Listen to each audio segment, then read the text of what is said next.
It's episode 344 of The Platformers, a show about games and nerd culture.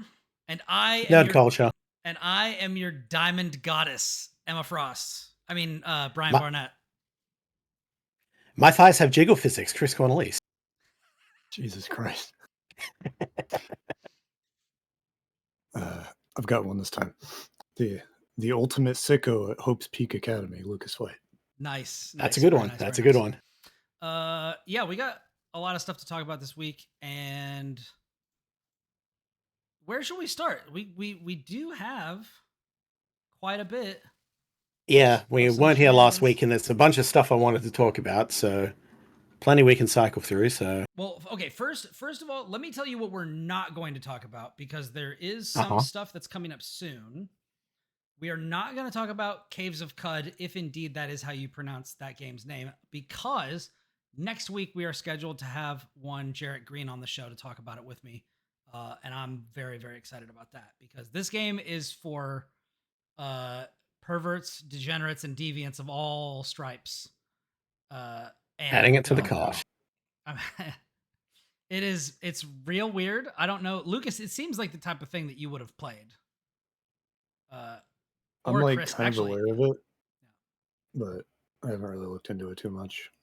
Yeah, I've been aware of it for a long time. For me, it is a lot. I will tell you, it is a lot. Like, it's 100-hour game. I think just like golden pathing it is like 40 hours or something, but it is all about what you can do. You know, it's a roguelite RPG where every time you die, your character who lived gets buried and you start a new one. And you have all kinds of weird mutations that can determine like what you can do in the world. And it's very strange. It's basically like an ASCII art game almost. Continuing the Dwarf Fortress of roguelites. Yeah, basically. But anyways, I said I'm not going to talk about it, so I'm not going to talk about it. But look forward to that discussion next week. Let's see. What else do we... So this week, I have a bunch of demos that I played. So I'll tell you what I've got, and then we'll see what everybody's got and what they're into. So I do have Momodora, a Moonlit, Farewell, and then I have demos for Shuffle Tactics, Teenage Mutant Ninja Turtles, Tactical Takedown, Wheel World, and Rift of the Necrodancer. But I think, actually, Lucas, you talked about Rift recently, right?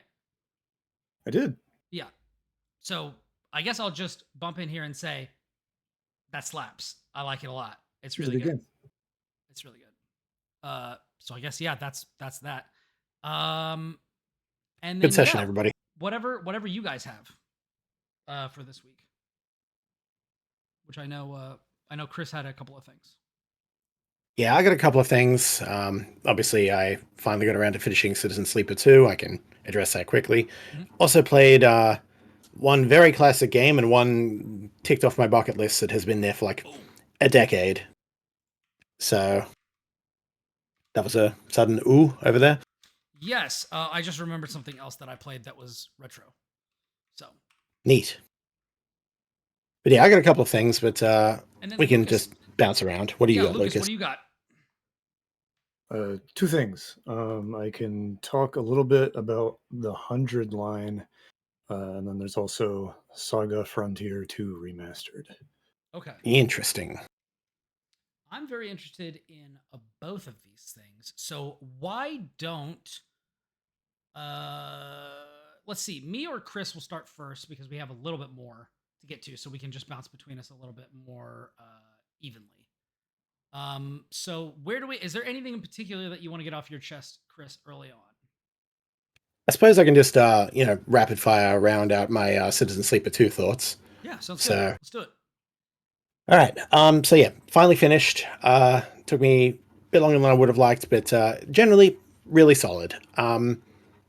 The end of the day, I do still prefer the first game, and it really is just a case of having everything in that one centralized location made it feel a lot more natural and meant you could kind of bounce between storylines a little more fluidly, whereas the fact that you're flying from system to system in Citizen Sleeper 2 means each kind of character story thing is very self-contained.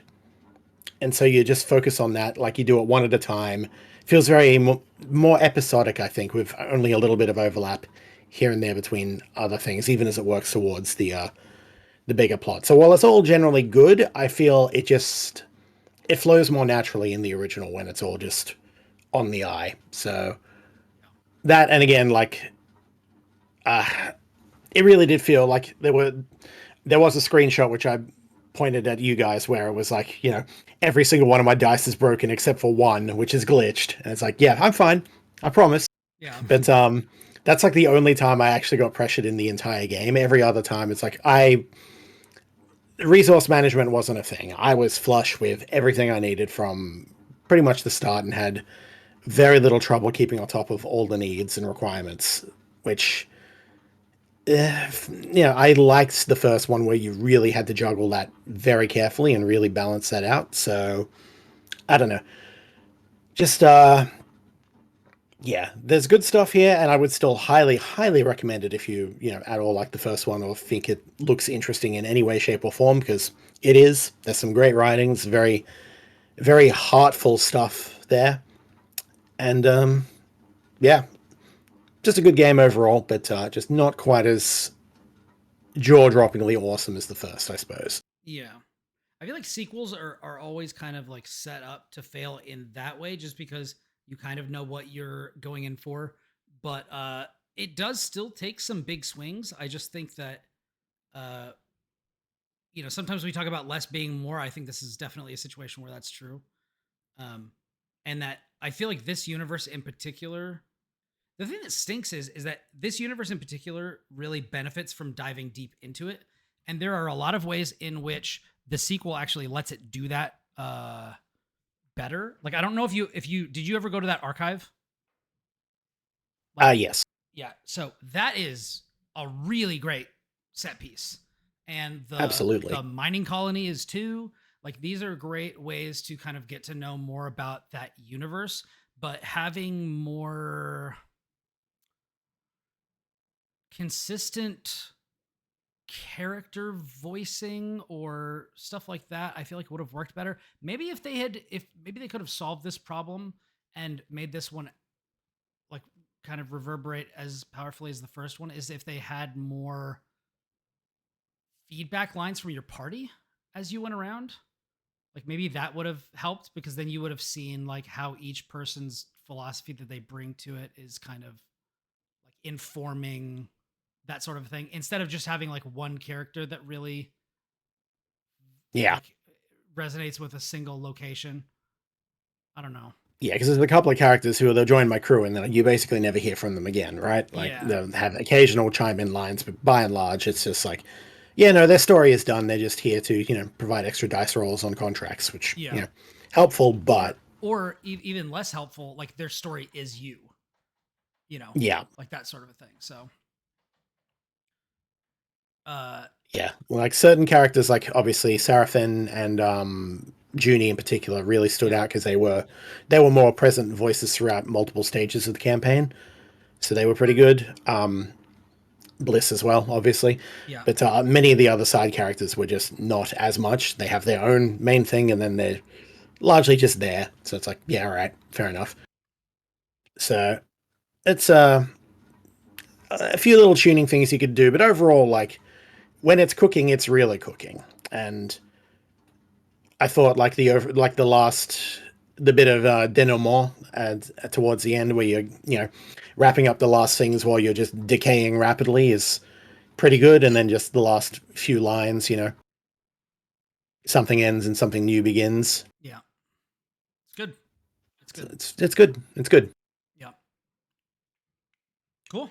Citizen Sleeper 2, Star Wars Vector. A good old game. And I think actually available on Good Old Games. I was about to say, I think it's also on Good Old Games. Yeah. Yeah. Good stuff. Good stuff. All right. I'm going to jump into something that I played that's a little older. This week, actually, hold on, let me make a note of it, because it's my job to take the show notes, and it's my job to do all of that stuff.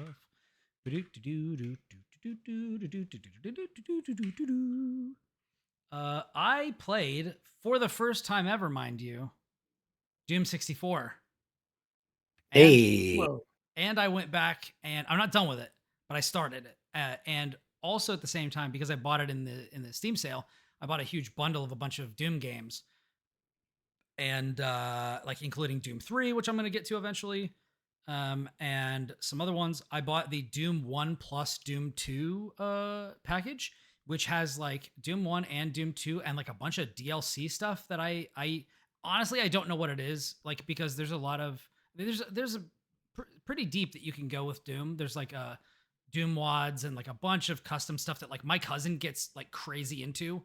Oh yeah, there's like the Doom map scene and everything is wild, and there's like entire bonus campaigns like made by like John Romero and everything like that, just thrown out there for free for fun. I did not know that, that John did that stuff as well. Yeah, he absolutely did. It was called I want to say it was called Sigil, and that came out relatively recently, only a few years back, I think.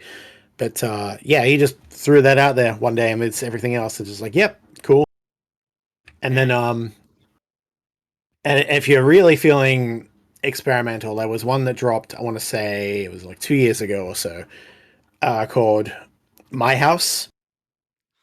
If you know anything about this, or if you don't know anything about this, don't look up anything, just grab it and play it and come back to me. All right. Because I could argue that that was a contender for a game of the year in 2023, but it was a Doom map. Wow. It's something else. It is worth experiencing. I'll have to check that out. But yeah, I will say, like, as somebody who does not have a lot of lineage with Doom, it's been really fun to kind of explore that that series more and more as time has gone on. Because like my cousin, you know, who plays all the Doom mods, like he's the one who introduced me to Doom when I was a kid. He was the one who played on PC, and like every time we were over, he would be like, "Oh, check this out. Here's Doom." And like the thing that was Doom that I got into was Dark Forces. So like that was for me, like Dark Forces Jedi Knight, like that's well worn, you know, back roads. Let's just take that form there and then apply an actually good Star Wars story to it. Yes. That fleshes things out further. It's like, yeah, this is cool. So that's what got me into it. So like the trappings I definitely vibe with, but it wasn't until, you know, I think it was when the Xbox 360 Games with Gold thing was Doom or whatever, and then like it was on like Xbox One, I think backwards compatibility. Like I think that might have been when I actually played Doom like for the first time properly through, and I don't even remember finishing it. I remember the end, but I don't know how much of it is just me remembering it from my cousin playing it or not. But it's wild to like have these things on the Steam Deck and be like, this thing is capable of playing Cyberpunk 2077 and I'm playing Doom. And like it just feels right. You know what I mean? Like there's no mistakes made. It just feels really good and really fun, and yeah, I love it. Surprising nobody, like I'm not revealing any, you know, secrets of the universe, but Doom is really good. And yeah, wild stuff. Doom 64, pretty fun. Not gonna lie. So yeah, I've just been having a blast playing those, along with like my, you know, stuff that I'm covering for work, and fun, like, you know, larger kind of more expansive things. It's nice to have as a little palate cleanser, because I'm getting to the point where like I've played so much Balatro that like it is comfort food, but I kind of want something else that's like my background. So I think that eventually it has to run out. Yeah, I think I may actually just have like various Doom games be like what I'm working my way through, or like a big RPG. Like I still need to. I'm still playing through Jedi Survivor, so like that might be one or something like that. But just when I'm not rivalsing, for work and for fun, just having a Doom game. Join me at chipping away at the Trails series. Yeah. which I will. So my Trails thing, like Cam was hitting me up. He would hit me up in DMs on social media and be like, "So how's the Trails journey going?" And I'm like, "It's on pause. It's on pause. the remaster or remake of 1 looked so good. I'm like, all right, I'm waiting. Like I was already a ways through the first game, and I'm like, I'm gonna replay it because this looks gorgeous, and I want to experience this. So that's what I'm on hold for. So I'm gonna take that time to just do other stuff. Lucas, do we know if the remake is going to cover second chapter stuff, or are they going to be remaking the second one, or how are they? Do you know how they're going to do that? Or yeah, Pretty sure the remake is just first chapter. Yeah. And So in that case, otherwise. Yeah, because in that case, maybe you're better off not waiting for the remake. Because then you'll get to the end of the remake and then go, yeah, you're only halfway through the story, bro. Of the game? Oh god, this is a fucking Dune thing again. There's a reason they call it second chapter and not 2. They called it 2 in Trails of Cold Steel, and that was a fucking lie. So, yeah. I can't take it. I can't take it. Why do we keep letting people get away with this? Because it's fucking good. Because it's really fucking good. All right, fine. And they're just never gonna stop. Look, I have no interest in letting Falcom stop cooking. They are writing one of the most consistent video game worlds ever penned over stupid amounts of games and durations, and I am all about it.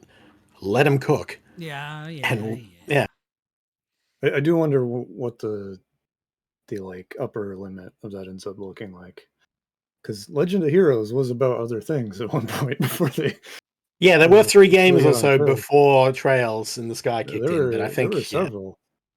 It goes back to like the turbo graphics, I believe. Yeah. But then it's just been Trails since then, and I'm just curious, like if they decided they were done with Trails, what would be next? Well, I mean, they still make other stuff, but they do make other stuff in addition, right? They have the Xanadu series and so on. Yeah, they have they've made the Zwei games, they've made, Ys, obviously. They continue to cook all the time, so yeah. There's just this hypothetical like Legend of Heroes after Trails is over in my head that I just keep like trying to like picture.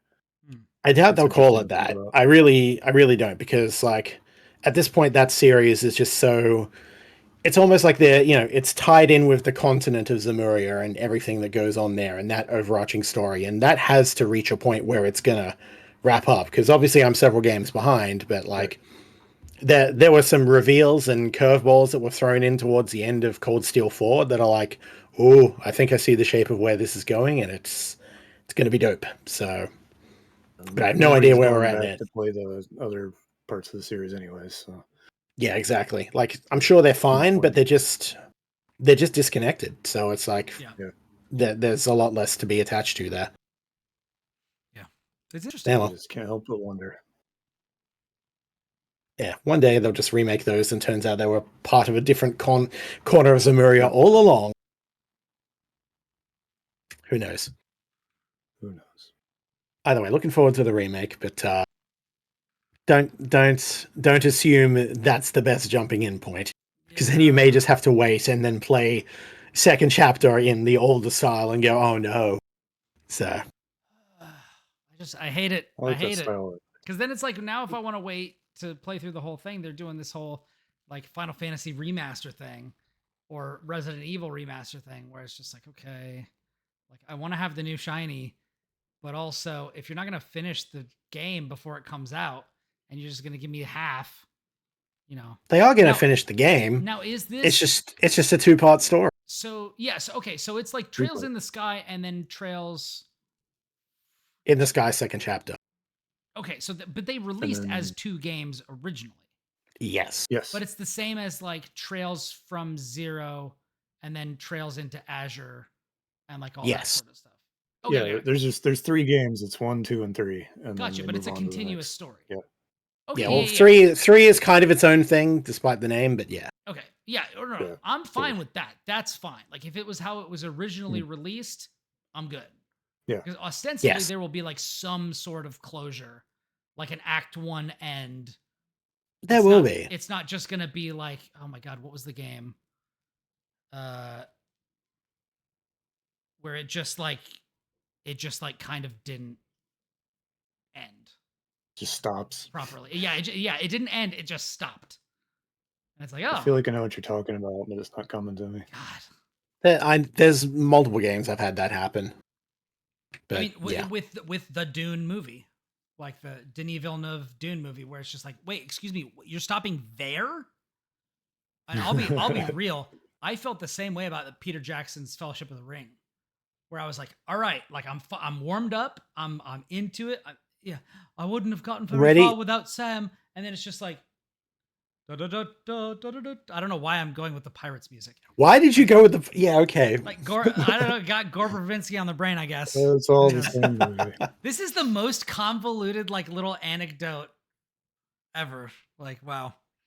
But yeah, Jesus. like it's just I just finish your fucking story. Like, make it have an ending, or it's not a movie. It's like what is it? Across the Spider-Verse. Like, I don't know if you guys watched that. Like, I loved the first movie. Watch the second one. It doesn't end. It's just half of the movie. The only problem with that movie is that it ends. Yeah. And it doesn't end. And I want more, and I have to wait for like 2 more years. I got to the And point I want more. where it was like disc 1 spoilers. Like, are you guys are familiar with that, like, know your meme sort of a thing, right? Like, disc 1 spoilers is when you're in a castle, and it feels very like the end of the game, except you're only on the first disc of the RPG. Yeah. So like, you know, it's not over because you've got 2 more discs in your CD case. And so, yeah, it's like, I got to the point and it was like, we have 10 minutes left, and Spot is a real big problem. I don't see how in this 10 minutes they're going to even get to him, let alone like deal with what's going on, let alone all of these other things that are going on with Miguel and all this other stuff. I'm like, I don't think they're making it. I don't think they're going to make this happen. And then it just sort of ends as Dennis Reynolds from Always Sunny would say. Yep. Ugh. It's like that with Infinity War as well. Just, man. I want more. You set it up, and then I really liked that anticlimax though. So did I. I thought that was good. But I still wanted to know where it went from there. They definitely pulled the rug out from everybody. Like, you were not expecting to be walking out with an L out of that theater. Oh man, so good. But I had hoped. Yeah. I want that if you're gonna set up this big thing, I want there to be consequences that persist. Yeah. And they did for a while. Boy, we're there. Yeah. They did. And then everything since then in the MCU was kind of just, they didn't want to, they didn't like being saddled with the consequences, and therefore had to just kind of work around them in ways that just did not pan out, and it's a mess. Yeah. It is an aside. But for a time, it was pretty good. Yeah. They made those characters go through hell to undo that, which is what you have to do. Actually, speaking of that actually pivots beautifully into, let me make a note of the time. I'm not apologizing for a trail segue either. No, it wasn't on the docket, but it wasn't. It's time for Audrey's Book Corner. Oh my God. Oh goodness. So I checked out some stuff from my local library, as you can if you live in these United States and probably in other in other nations where the, shall we say, social where shit's less on fire. Yeah, sure. Yeah, let's go with that one. Let's go with that one. Where the kind of social imperatives are more robust, shall we say? Where you decide that you want to take care of your people, and so you do right by them with things like libraries. Anyways, I've been checking out a bunch of comics, and I recently delved deep into the Marvel Ultimate Universe. Oh boy. With Marvel Ultimate Invasion and then Marvel Ultimate Spider-Man trade volume 1, which is called The Paper, I think. Which is Wait, are we talking 90s Ultimate? Like late Uh, 90s Ultimate or like modern Ultimate? Modern uh posts.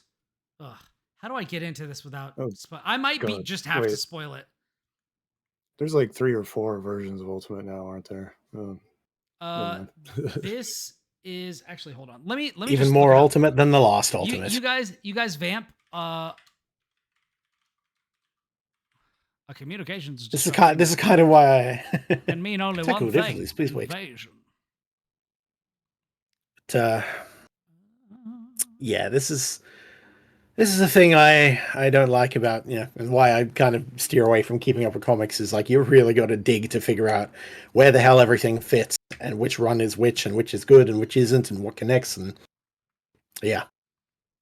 Yeah, I'm Ultimate sure it's used good. to be one thing, and then suddenly it was not one thing. I used to Okay, be with yes. it, and then they changed what it was. So this is the new one. So the one Okay. that I wrote, Ultimate, Same as or the the old one one. that I didn't write it. Jesus Christus. The one that I read recently was from 2023. Okay. So I have no Ultimate- idea what this is. Yeah, Gotcha. Ultimate Invasion. The reason, shout outs to Brogan, a mutual and friend of the show, who in Marvel Rivals plays Mr. Fantastic, specifically with the Maker skin. And I was like, who is this Maker fellow? And so I went on a little bit of an internet dig and found that there are some comics that you can read to kind of get an idea of the Maker and figure out what he's all about and what he gets up to. And so I checked out Ultimate Invasion, and it was a fantastic. Basically, How fitting. to give you, yes, basically to give. Here's the thing about that. The thing. I'll give you the elevator pitch. So, the Ultimate Universe was created because Marvel fans got sick of people dying and then just coming back like nothing mattered. They wanted a universe where there was actual consequence, like we were talking about earlier with the MCU, that they're kind of getting into this sticky sort of a situation. Almost like they should make maybe a Marvel Ultimate Universe of films and do something about that. That could be interesting. Or they should just let that shit sit. Yeah, they should. It already exists elsewhere. Make something new. Come on. But anyway. I mean, and I'm totally fine with that and them letting just stuff sit, but I feel like a lot of the quality control has not been on point lately. But Nah. The Ultimate Universe is one where if somebody dies, it sticks. And because of that, they have to be really deliberate with how they do things. And also because of that, and because a lot of stuff that happened, God, like 10 to 15 years ago with Spider-Man, the most beloved character in the modern Marvel pantheon, in the mainline comic series, people have been kind of craving better, and Ultimate Marvel has been giving that to people. Basically, ever since people died and came back in Ultimate, anyways. Well, it's not him because they went to a different universe, but like that guy is dead. Yeah. Like that version of Spider-Man is dead. But the interesting thing is that comes into play in this. So in Ultimate Invasion, the old Ultimate Universe was basically destroyed, and the only two people who survived are Miles Morales and the Maker. And they were brought to this new Ultimate Universe, and they can both kind of feel that something is wrong with it. Like something is wrong with them being there. And one of the main things that I thought was really interesting about this is that the Maker actually approaches Miles and is like, hey, I don't know if you've felt this, but I feel like a longing to not exist because like I'm attached to something that doesn't exist anymore. And so basically he wants to go and create his own place where he can kind of let himself run wild and create something that is kind of his. And the superheroes are trying to stop him from escaping, but he goes to an alternate universe and basically goes around systematically preventing all of the major players from the Marvel universe from coming to be. Like, he uses his knowledge of the universe and of the future, and he goes to the tech demonstration that Peter went to with his school, and he kills the spider before it bites him. He delays the Fantastic Four's shuttle mission to space by like 4 hours, so they totally dodge the cosmic rays, and that never happens. That he makes it so that like Bruce Banner I didn't get to this part of it, but like Bruce Banner either dies or isn't there the day that the experiment happens or what have you. Like, he just goes around and stops all these things from happening and then sets up like this secret world order that's running everything. And it's about what happens after that as the people from the other universe are trying to catch up with him.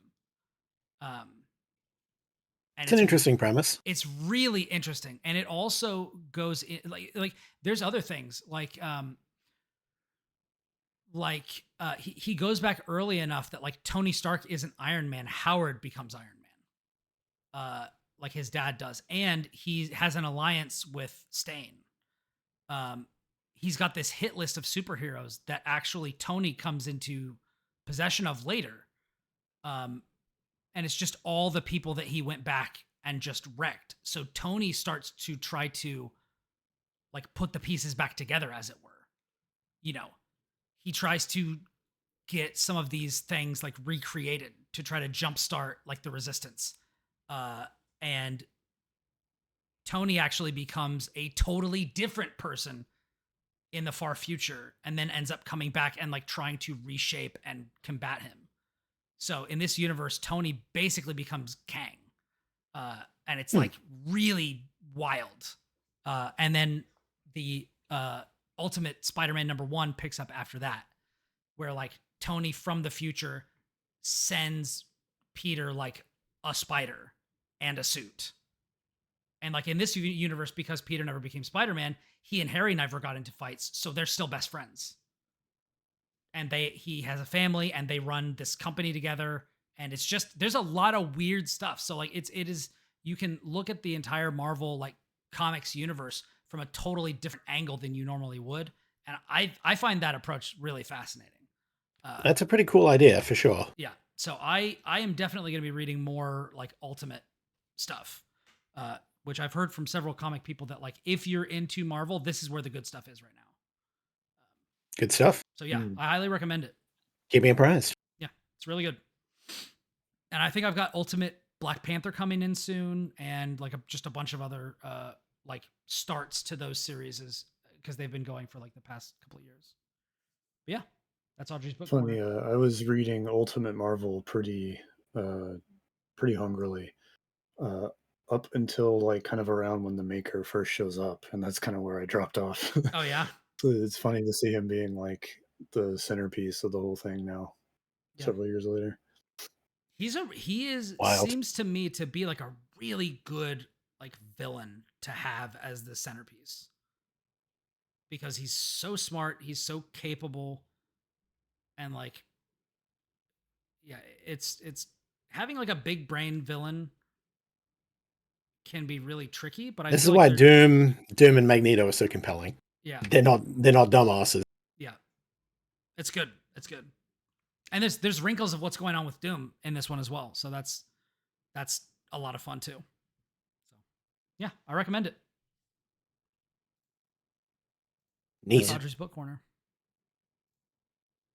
So I know it gets really good around Doom 64. Oh, full circle. All right, Lucas, what do you got? Okay. So something I've been playing a lot recently, because it's still during the review period, but there's a preview embargo, so I can kind of talk about it a little bit. Is the 100 Line Last Defense Academy. I do not This know what that is is, so tell me more. awesome.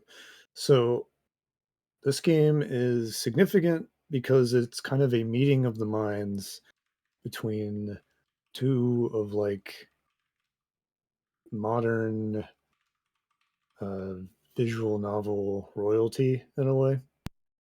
Um, so there's this guy, uh, Kazutaka Kodaka, who is more or less you can call him the creator of Danganronpa.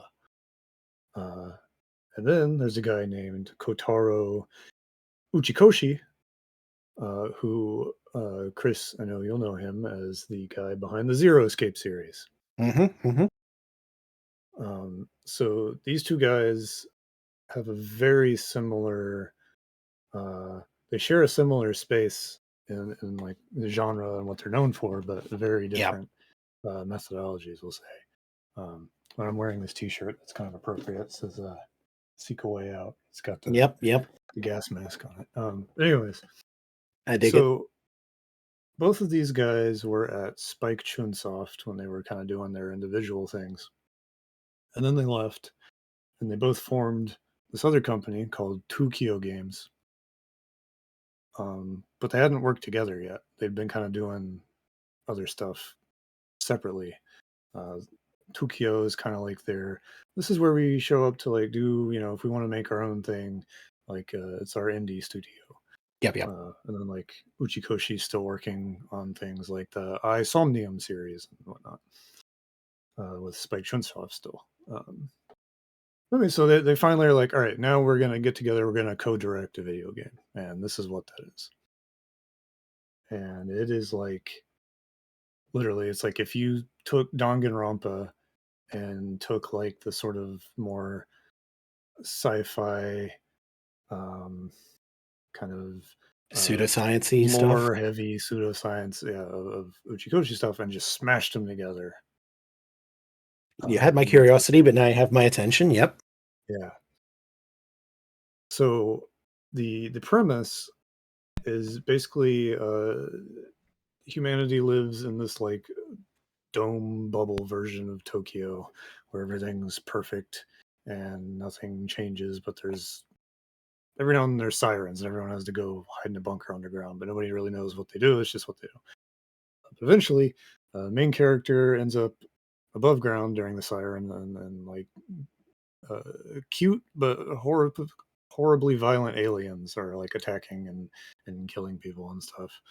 Um, and trying to get out of that, some stuff happens, and then main character wakes up in what looks like a high school with a bunch of other people, and they're all weirdos. Um, and this little ghost-looking guy in a little hat, he's like, "Hey, so you're all here because you're going to defend humanity against the invasion of the invaders, uh, and you're the last line of defense. This is the last defense academy, and if you can keep the school from being destroyed for 100 days, you will save humanity." And they do this by having blood powers. So they have these fancy knives, and there's this really awesome transformation sequence where he's like, you stab yourself in the chest with a knife, and then your blood sprays out, and then it kind of like forms a cocoon, and then like it goes into there, and they're like floating in their own blood goo, and then they get like a cool uniform, and they get like a unique weapon based on their personality, yada yada yada. So a big Persona transformation just Yeah. taken to the extremes. I was like, so it's basically Yeah. Persona Super- 3, but super magical edgy. girls. Yeah, kind of. And the weapons are great. Like the main guy, he's kind of his whole thing is he's the vanilla protagonist man, so he just has a sword. But then there's one girl who like her whole thing is like like an armored Humvee vehicle thing. And like another guy has like a motorcycle and a nail bat, and it's like it gets pretty creative. Anyway, so it's a tactics RPG. It's next to Definitely the more visual novel. interested. Yeah. So it's like basically it's got all the like manic energy and crazy personalities of like the Danganronpa side, mixed with like a lot of kind of lore heavy, twist heavy sci-fi stuff of the Zero Escape side, and then smash that together, and then the gameplay is tactics RPG. Oh my god, Um, dude! Could you Yeah, be yeah. microcasting more to me? Yeah, seriously. I don't Say know. less, it is a fam. lot. Other than like, oh, also Samus is in it. It's like, Yeah. Right. So I can't talk about too much what happens because the preview embargo is pretty stuck in like very early parts of the game, and there's a lot of game. I've been playing it so much. Um, but I guess I should talk about the gameplay because it's kind of it's interesting. I'm really bad at it. Um, so it's a tactics RPG, but it's like it's defense. So and it's very limited. So like the school, there's four sides of it because it's a rectangular building, and there's these little barrier things on each side. Um, and typically you'll be defending one or more sides. And if there's like three sides that are being attacked, it'll be like, okay, you have, I don't know, 6 characters. We're going to drop 2 characters that we decide on each side. So you don't get to like sortie yourself or anything. Um, and then it's like a wave of invaders comes up and kind of approaches. And then it's like, okay, you have limited turns, like action points that is shared through the whole group. Let's say it's like sometimes it gives you fewer than you have characters out, right? So it's like, okay, there's 6 characters out, you get 4 points. Fuck you. What was it? There was another one where like action points were shared in the party. Valkyria Chronicles. I don't think that's what I was thinking of. I think it was specifically like a grid based tactics thing. But I was like, that is such a good idea.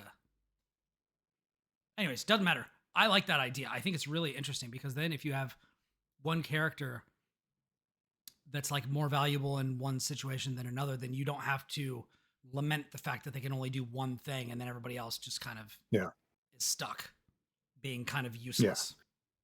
Yeah, I know Valkyria Chronicles has a similar thing, but a grid-based thing I can't think of. Yeah. So the thing here is like you can kind of, if you want to send a character over to another side, you can, but it's probably not a good idea because the group of enemies that comes to each side basically just bum rushes. It's like there's little guys, and they'll basically go straight for the barrier thing, and they self-destruct when they get to it for like 2 points of damage. Then there's like different like meteor, uh, like bigger bad guys that have different like kind of specifics. They have like a pretty consistent amount of HP. So there's like the little guys have 1 HP, then there's like the slightly bigger guys that have 4, and then like it kind of progresses from there, and it's very low numbers, and like your guys have anywhere from like 8 to 14 HP, and you don't progress that. Like your guys never get more HP. Um, Most of the time, you don't get like more damage.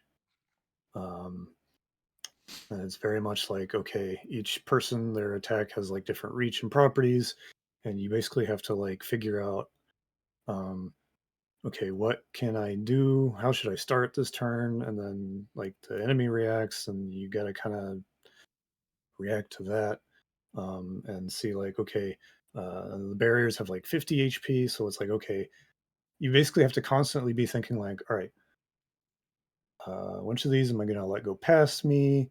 How far forward am I going to put any of my guys? Because like, what if they get swarmed and just like taken out in one turn? So you have to like juggle so much in your head with this little. They're almost like little.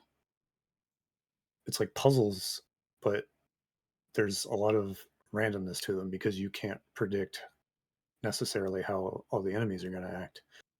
But you still have to kind of think about it in that way. And then as you fight and you do damage, your like voltage meter goes up, and when it gets to like 100, you can spend it by either making someone do a really big fancy attack, which doesn't use AP, does a ton of damage over an area, but like they can't move anymore after that. Or you can use it to buff somebody to activate a different skill they have. Like, oh, this guy has counterattack, so I'll spend my voltage on him and he'll be able to counter for the rest of the fight. Or one more point of damage for the rest of the fight. And then you've got like little items you can use to do like, oh, one more damage for the turn. So there's just like lots of little pieces that are like just squeeze a little bit more out of what your people can do in very limited moments. And then one of the other very edgy Danganronpa gimmicks is like, oh, they can die, but we have little coffin drones and it'll pick the dead guy up and bring him back to life. Um, and you get to watch a character die for the first time in like a really gruesome scene. It's like, Danganronpa has very nasty violence in it, but it's very over the top and the blood is pink and everything. And this is like slightly less over the top, but it's like very red blood, so it's like more brutal in that way, especially if you're used to Danganronpa. But so like if your character's health is low, you can use the super move they have for free, but it kills them. Oh, interesting. But they get revived in between. If there's multiple waves, they'll get revived for the second wave. So all these pieces are kind of there. Are they getting and you into have like to figure out? we've been dying all the time and like this is taking a toll on us and stuff like that? Or do you know? Or can you not say? If you can't say, then yeah. They're all like Danganronpa degenerates, so they're like cracking jokes about it and stuff, and they're all like perverts and weirdos, and yeah, it's like way, way over the top. And like everyone has like their one personality trait. So like there's this one girl who's like basically like a deranged goth girl, and she's hyper aware of the killing game genre. I bet she's like, loving oh, we're it. gonna do a killing game. We're gonna do a killing game. There's another guy who's like an assassin who's really into being an assassin, if you know what I mean. And so he's like a murder pervert. And then there's like a pro wrestler. There's like a my favorite character. He's a delinquent, but he's really wholesome. So he's like muscular and screaming and violent, but then he talks about like helping old people out and then like doing the right thing all the time. It's like Nenji from 13 Sentinels. Yeah. So I struggle with it a lot because it's like that's a lot of information to worry about in my head, and I'm always worried. It's like, oh no, I'm letting things pass me, but I should be, because like the barriers can take such and such damage before it's an issue, and then I should like focus on this or that, or and it's like, oh god, I don't have enough points, so I'm inevitably gonna have to just like leave a section of enemies unaddressed for the first turn, and what's gonna happen? And Jesus Christ. So I did my best and did my best and my best. Eventually, there's a difficulty option where it's like, oh, everything heals at the end of the enemy's turn. So it helped me calm my brain down to enjoy the game a little more. And then like you can still misplay and people can still die and they won't get healed. So it kind of changes the cadence a little bit for me, despite turning, easy, almost guaranteed mode on.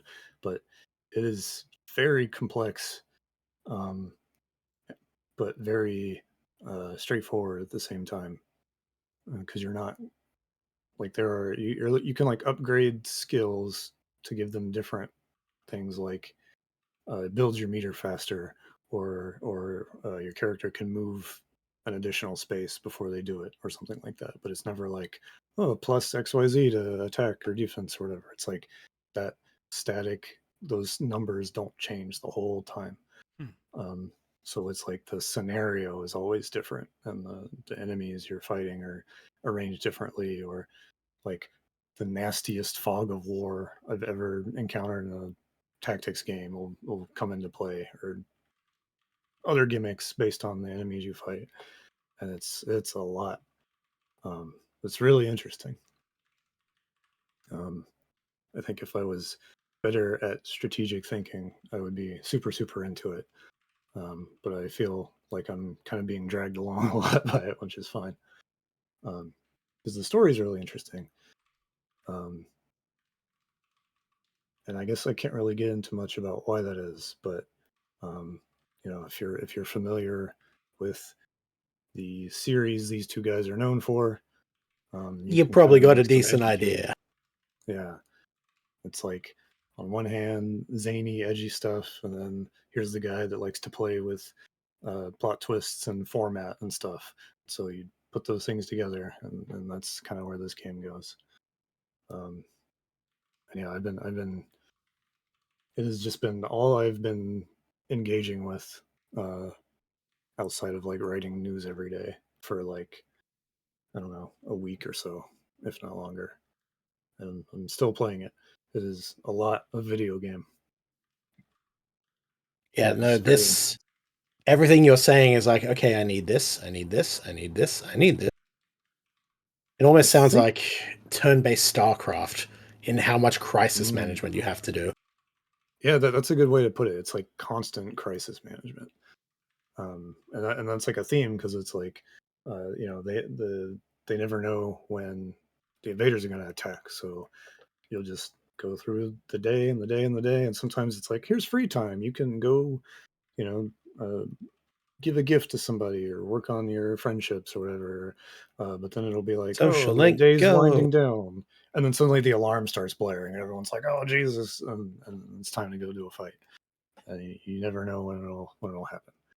Um, and then things get more and more complicated and blah, blah, blah, but I can't talk about that stuff. But yeah, it is very much about like you are very unmatched almost every single time, and you have to figure out basically like, okay, what damage can I let go, and when am I okay being like, okay, I should probably just kill this character to get that burst of damage and clear this little corner of guys while I can, before it gets worse. And yeah, it's a lot. Wild. Sounds it. Yeah, and I think there's a demo. I'm pretty sure a demo is out. Ah, speaking my language now. Could be making it up. And 100 line it's Lost just Incident Switch and Academy PC. does. Yep, it does have a demo. I'm Okay. adding that to my library. Yeah, so that comes out closer to the end of the month, April 24th. Yes. 100 Line Last Defense Academy.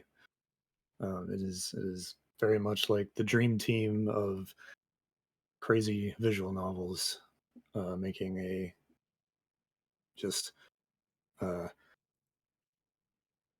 very, very hard to deal with tactics game that is not like, really not like anything else I've played in the genre. Nice. Yeah. Always looking I for new respect levels. it. Mm-hmm. Very cool. Very cool. All right, let's. Yeah, went from having never heard of it to wanting it desperately. So Oh yeah. Nice. Always kind of up and down with Danganronpa, but after playing like the post Danganronpa stuff that guy's been involved with, I'm like, okay, I can still mess with this style. I Oh. appreciate it. Speaking of a couple of demos, let's see. segue. Of tactical games, I've been playing the demos for Shuffle Tactics and Teenage Mutant Ninja Turtles Tactical Takedown. Ooh. Either of you guys played Curious about either that of one. these? No. No, but I remember hearing about the Turtles game and being like, oh, that's interesting. It is. So the games are very, very different in the way that they tackle things. Hmm. Did did either of you play oh my god, not Thronebreaker. The game that Will and I covered from PAX that was set in the League of Legends universe had the purple name. It was was about the guy who was a prisoner and who had a bunch of chains that he would just smack people with. I know the character. That's Silas, Yeah. I definitely have not.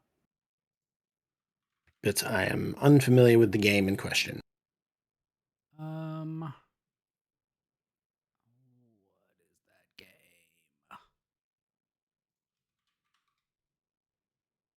Mage I Seeker. have not touched any. Right. Mage Seeker. No, League I of have not Legends touched that one. story. Yeah. So it's from Digital Sun, the creators of Moonlighter. Anyways, so this is a long road to walk, and it really doesn't make any sense since you guys didn't play it. But Shuffle Tactics is more like that, whereas TMNT Tactical Takedown, or it's like a tactical version of that, whereas TMNT Tactical Takedown is more like a tactical version of like the new Microsoft Battletoads game. Interesting. Except top down. So movement is important. Like you can move through enemies. So first of all, I'll do Shuffle Tactics because that is like a lot simpler. Basically what happens is every turn you draw like 5 cards. And I don't know, I've only like just briefly touched on it, but I thought it was interesting, so I'm going to dig into it more later. Basically you draw a series of cards, and then after encounters you can like get new cards that you can add, but you're moving around these arenas and you have a certain amount of movement, and your actions have a certain like areas of movement, kind of like Into the Breach or what have you. And so you can move, and then it's like, all right, you've got this sword throw ability. And then if you throw your sword at the end of your turn, it will automatically return to your hand. And it always does. But while it's out, you can have other cards. Like I just got some cards that are that have the unhanded or unarmed tag on them. So like after you throw it, you can use these other ones where it's just like call the sword back to you and it deals damage on the way back. Or, slam into somebody and take them to the place where your sword is. There's like different things like that that are about movement, about planning. I did my first boss fight where, you'll when the bosses do big moves, you'll have perfect information, but otherwise you won't. So like they'll have big charge ups, and there'll be like a bunch of like squares that are marked with plus signs, and it's like that's where it's going to hit, so you can get out of the way. But sometimes that'll just be all you can do. It's interesting. I think the graphics are really cool. I love the sprite work. It's very kind of like chunky and like low res type stuff, but it's still very stylized. So yeah, I'm enjoying that. It is definitely a more simple, this is who I am. I'm like this wolf warrior who's like a swordsman who's wandering around trying to kind of save the world from this thing that's corrupting it. It's very like kind of boilerplate so far. I'm interested to see if it kind of comes to something.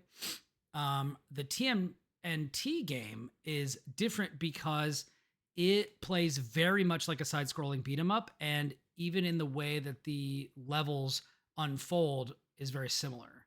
So, like in your, actually, Metal Slug Tactics also did this a bit, where it was like the different areas of the map would appear as you proceeded. Okay. And just like a beat 'em up level, you'll defeat a bunch of people, and then it will be like move forward, and so then you will need to do that, and then the area behind you will fall away. But what that means is that there are edges to the map that you can do things with. So when you start the demo for the TMNT Tactical Takedown game, you start as Mikey. And I don't know what moves the other turtles have, but he has one where you can kick somebody and they'll go 2 grid spaces backwards. And if they slam into somebody else, they both take damage and stuff like that. But you can just kick them off the side of the map and then it's over. So it's really fun. Mikey also has a skateboard, and you can skate like in either a straight line or like in some sort of a area. And if you like kickflip over somebody, it will do damage to them. And it will give you like opportunities to do different things. He's also got like a nunchuck spinning move where you choose like one area at or like one point to go to, and everybody you go through takes damage. One thing I think is really cool about this game that I do not see done enough in grid-based tactics games is you can attack people who are diagonal from you. If you are, if you attack, you can attack anyone who is one square away, whether they are diagonal or whatever. And when you defeat somebody, you advance into the space they were in. So positioning becomes like part of the dance.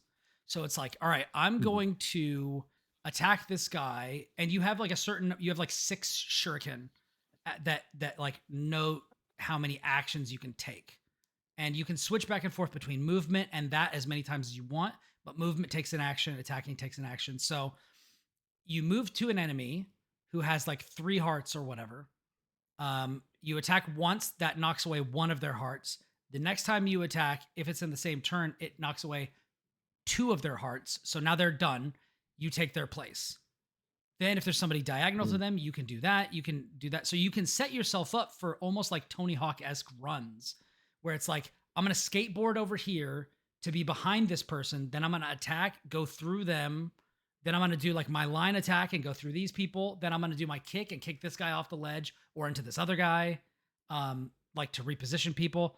It's really a lot of fun.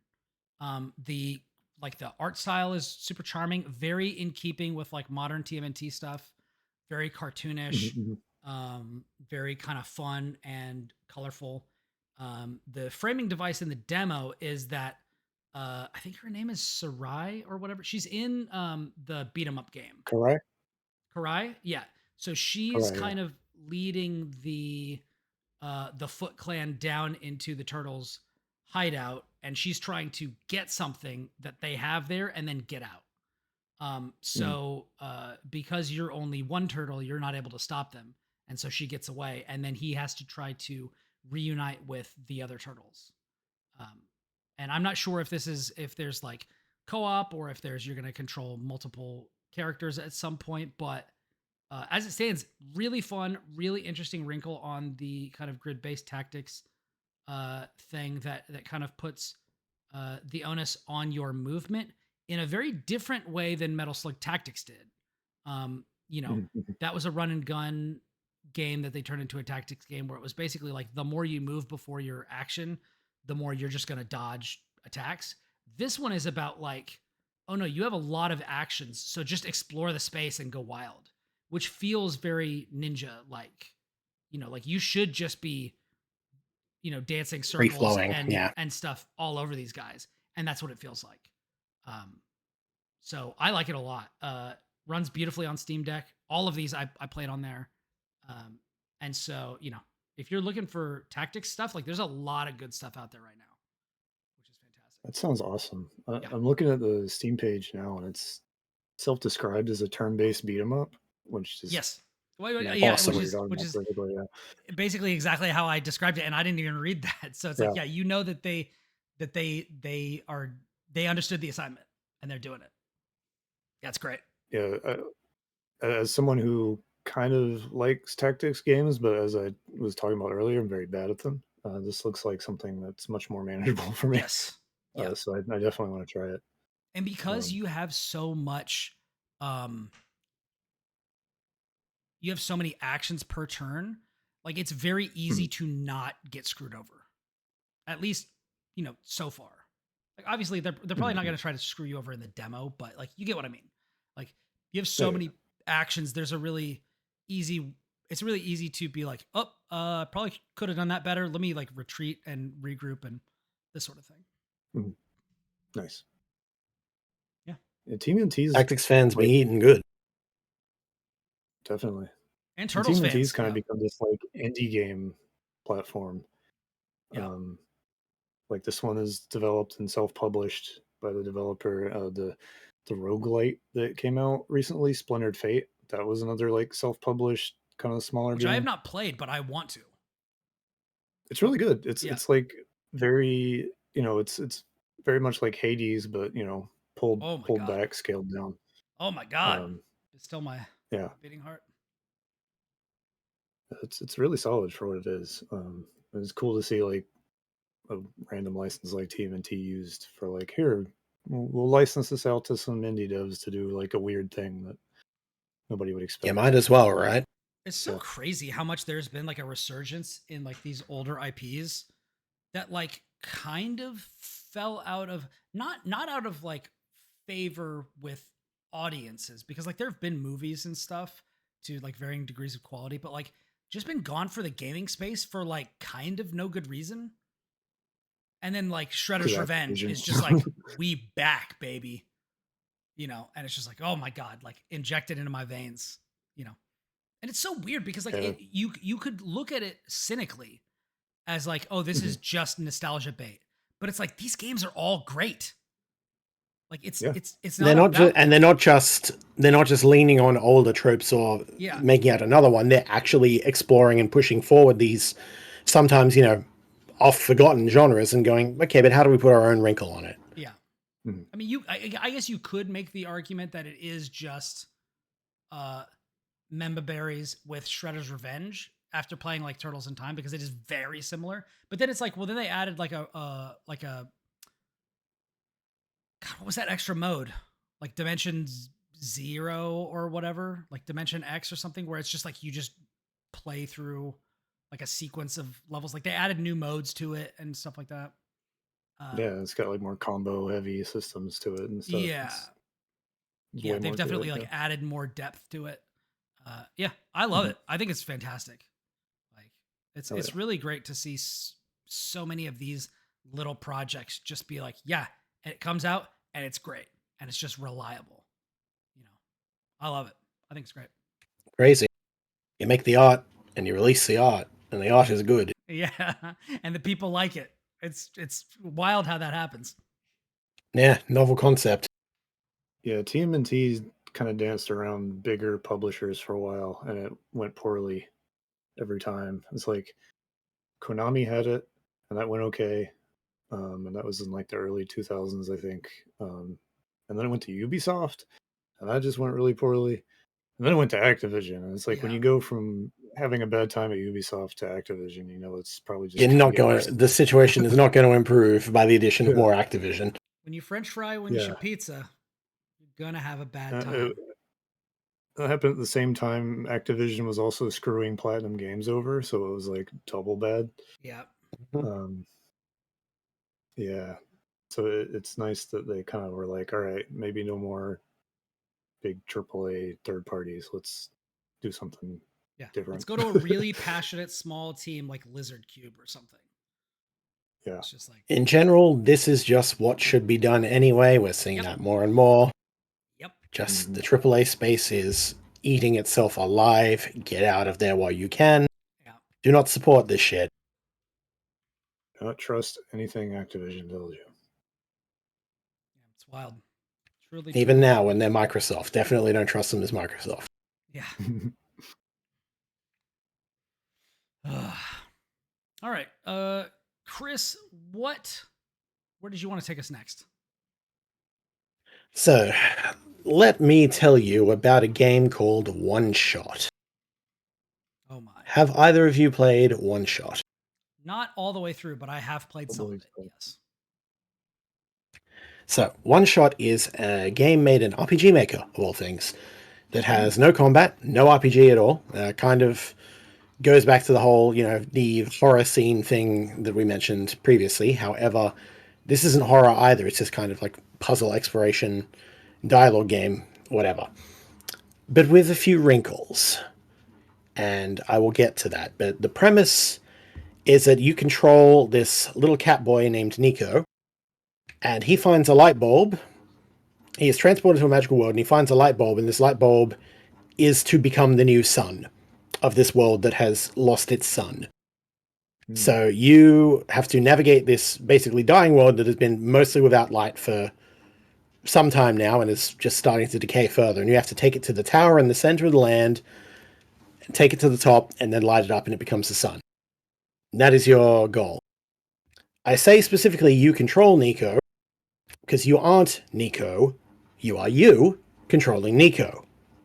And Nico acknowledges this and looks at the screen and speaks to the player, and you get answers and things back to him.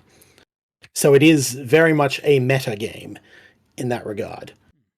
And there's a lot I want to talk about this game because it does shit I have never seen another game do, even in this kind of meta style. And I don't know how much I should spoil or how much, or like even just crazy mechanical spoilers, because some of this shit floored me with what it's doing. And this is not a new game. This game came out like 2016, 2017. And so I've known about it for his character. I've seen this I've known, character. yeah. I've known about this for quite some time. Someone, like, basically when I was getting into games media as a whole, the person I kind of like, I considered her my mentor of sorts. She adored this game, was massively into it. And so I ended up, like, despite never playing it, I ended up editing pieces that she wrote about it for her. And so I'm quite familiar with it, but it's like, it's been sitting there for ages. And I just, on a whim, I'm just like, I gotta knock this off the backlog. And so I did, and even knowing so much about it, it still continued to wow me and surprise me in ways. I was just like, wow, okay, I've not seen any other game, even stuff like, your Pony Islands and your Inscriptions or whatever, do shit like this. And it's made an RPG Maker. It's just, it's nuts. That's ultimately the whole story. It's super charming. It's really well written, has some interesting, points and concepts and such. And just, it plays on the idea of, or like, I guess, second person almost, with, you controlling this character who is themselves a character who knows and acknowledges you. And things like, when you reach save points or whatever, they're beds. And Nico's like, I'm fucking exhausted. Can I just have a nap? And you go, sure. And so he lies down, the game closes. And it's like, yep. And then when you come back, he'll have a dream sequence that you experience and do stuff like that. So yeah, there's just little things like that. And that's the tamest of what it asks you to do, because it plays around with what it can do. And it also plays, like, those meta aspects play into the story and how it's executed and the world building. And it's just like, this is so clever and so charming and so great that, yeah, I had a ball, and I highly, highly recommend this game. There's so much I want to talk about, but I'm just like, no, just go experience this. Looks awesome. That said, yeah, I would recommend for you in particular, Brian. I do not know how well this would play on Steam Deck, because like it'll play well. I'm literally but looking the way at that right now.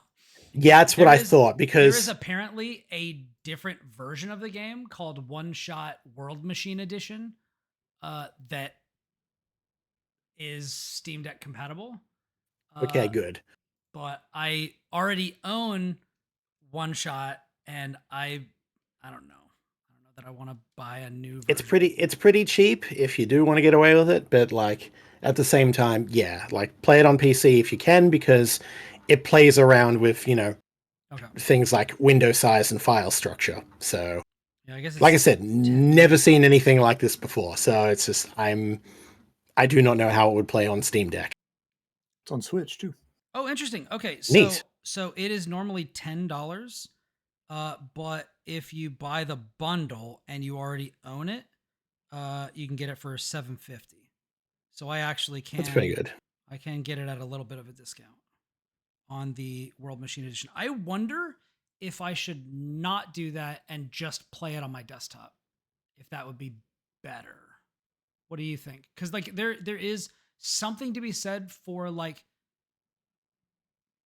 I think that playing Doki Doki Literature Club on PC was better than playing Doki Doki Literature Club Plus on Switch. Yeah, I would say for that reason, I think you should probably play it on PC. And just play the but original? I also, yes. However, I do not know how World Machine Edition differs, how it plays on Switch, what it does there. Yeah. It may still have aspects of it that work for those systems, or it may not. I don't know, but the PC one is what I played, and that's the one I can go, wow, that's cool.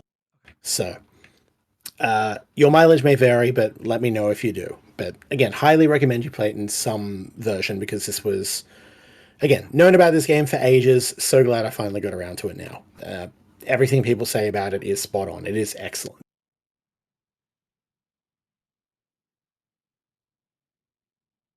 Awesome. Gotta check this out.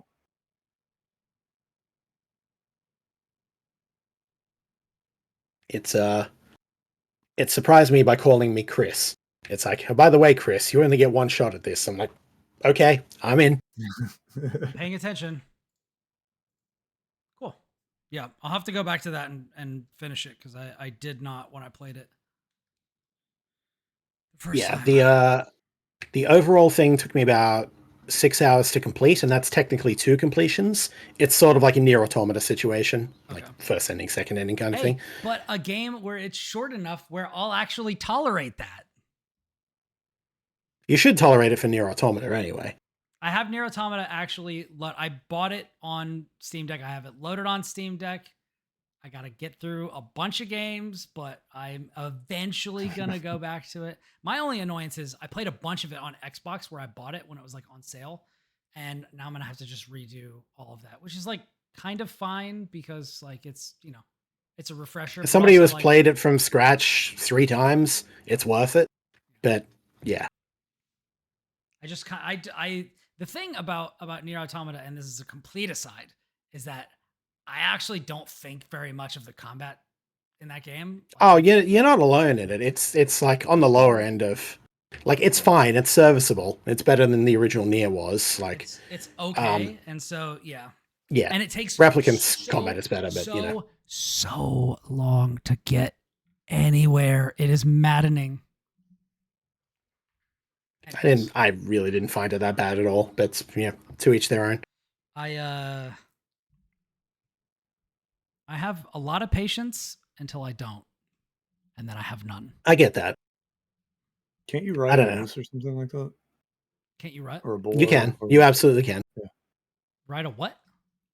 A moose. A moose. Like from the jump? Pretty early on. Yeah.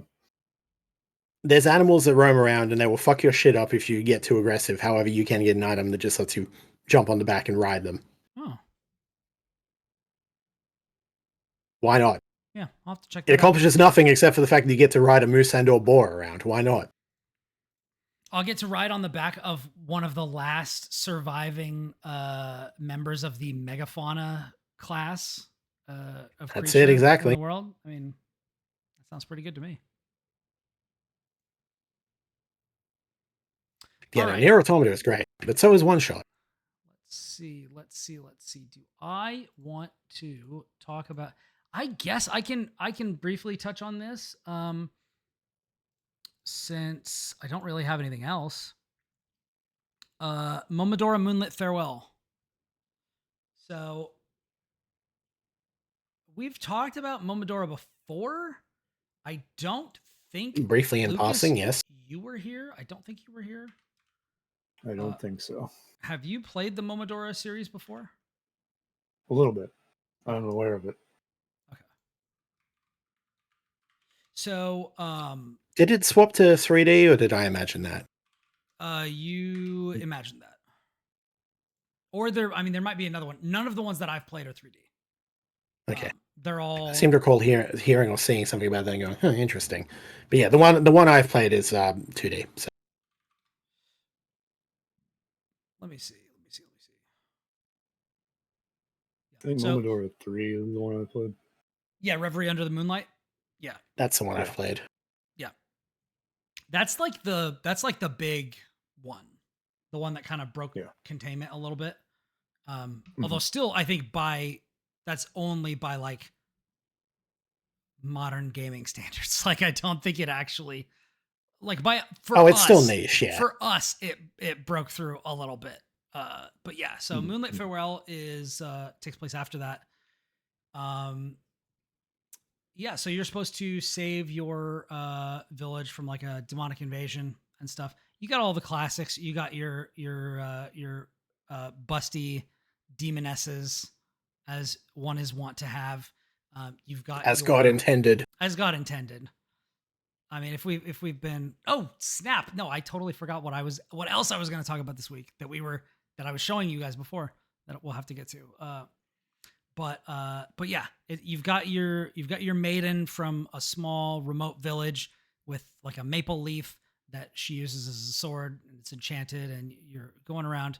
I really liked Reverie Under the Moonlight, and Moonlit Farewell just feels like a picking up right where it left off extension of that. I'm having a lot of fun with it. It's really good. It's weird because having played so many of these types of games in between Reverie Under the Moonlight and Moonlit Farewell, I felt like it was running really slowly on my Switch because they only had, I was trying to play it on Steam Deck, they only had Switch keys. So I was playing it on that and I was like, is the Switch just like not able to run this properly? And then I loaded up like Reverie Under the Moonlight on my Steam Deck and I was like, oh no, I just forgot that these games just kind of run slower. Like the action is kind of like a little bit more rhythmic and not as breakneck in its speed. So Yeah. like once I kind of got over that, I was like, yeah, like it just feels good. Like a good side-scrolling exploration based action game, it's just a really good thing to have. And having this be like a palate cleanser in between playing these other tactical games and stuff like that is just like, man, it's just, this world is so adorable and cute, and I get to fight all these like weird demons, and to save your game you just like smack a bell with your leaf and it just makes this like really delightful ringing noise. It's just good. It's just good. Playing indie games like indie Metroidvanias, it's just good. So yeah, we bemoan the fact that, that and roguelite is like the only two genres that seem to be, filled up in the indie space at times. Yeah. And that is true, but like, When they're but good, there they're is a good. space for it. When they're good, they're good. And, God knows the bigger, publishers and studios and such weren't doing that kind of game for a while either. So somebody's got to do it. Yeah. And like this is Very heavy. Oh, sorry. I was gonna say, I get really heavy cave story vibes from this series. yes, Yeah, yes, very much so. absolutely, absolutely. And so this is the team who makes this is called Bomb Service. And I feel like what they do with the visuals and the music and the gameplay is like, they do really great work. I actually have found that like playism like represents like there's if you're in the industry, like you'll know like, oh, these publishers like Devolver, like they represent like really good stuff. They have a really good eye for stuff. I've found playism to be like one of those as well, but for like way more niche stuff. Yeah, I love playism. But like playism is how I found out about Deedlit in Record of Lodoss War, Deedlit in Wonder Labyrinth, which is a fantastic game. They're how I found out about Momodora. Like it's just, I highly recommend that people like don't rely on ads and like what people are talking about necessarily. Like pay attention to the publishers, pay attention to the developers, and you can find some through lines to some really interesting stuff that people like do not know about or are not talking about. Earlier Lucas was talking about, the 100 line, from people who make like Zero Escape and Danganronpa. Like if you follow some of the developers, like they've done other stuff, and you can see those kind of threads go through their careers, go through the publishers, go through the developers. Like what gets greenlit certain places can be really fun to see. And I think that with these like shorter, like really charming games like Momodora, like Blossom Tales, like these sorts of things, like there's a lot of really cool stuff going on. And you don't really have to go too far off the beaten path to find it if you just keep your eyes open. Yeah. So yeah, I highly recommend that people check this out. I'm not done with it yet. This is supposed to be the, from what I understand, the last story in this saga. So this is going to be the end of the of the kind of Momodora thing. I don't know what they're going to do after this. I imagine they will probably either, come up with something equally charming that we'll get to enjoy, or who knows? Who knows? Maybe pivot to a different genre or what have you. But yeah, not a whole lot to say.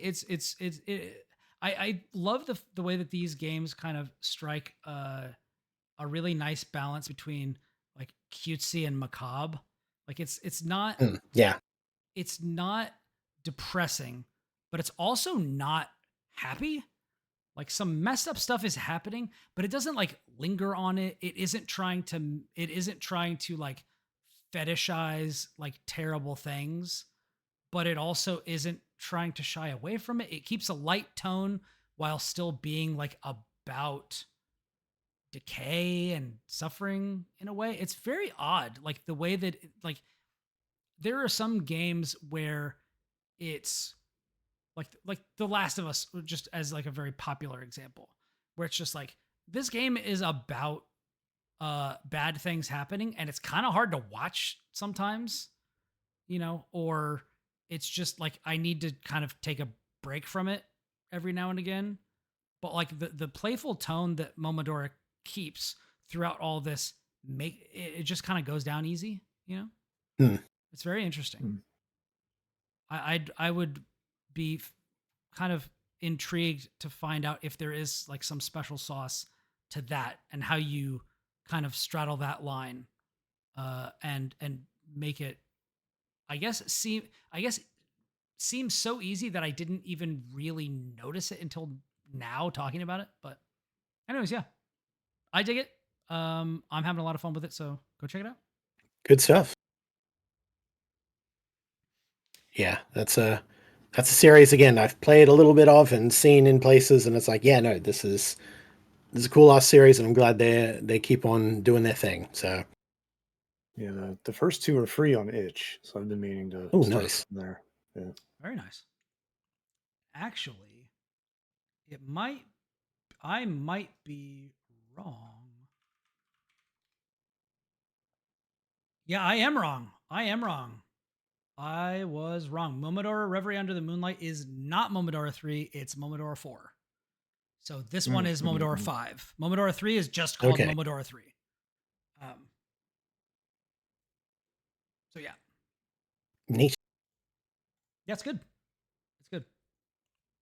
I was not as big a fan of Momodora 3 as I have been 4 and 5. But they're all good. Or at They get better as you go along, I suppose. Yeah, at least 3, 4, and 5 have been 4 and 5 feel very similar. So I think that if you play Reverie Under the Moonlight and then you want to play more like just roll right into this one. Yeah. Lucas, Good did stuff. you have anything else you wanted to tackle?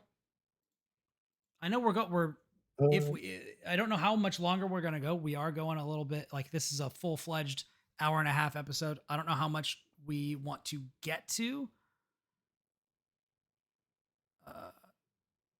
versus how much. I got one more thing, but I can brush over it pretty quickly. So okay, it really depends on what you want to do, Lucas.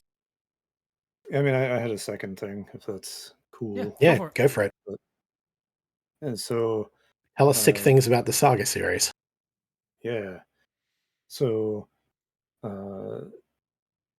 Saga has been coming out at a pretty good clip, including this year where they shadow dropped Saga Frontier 2 during a Nintendo Direct. That was pretty cool.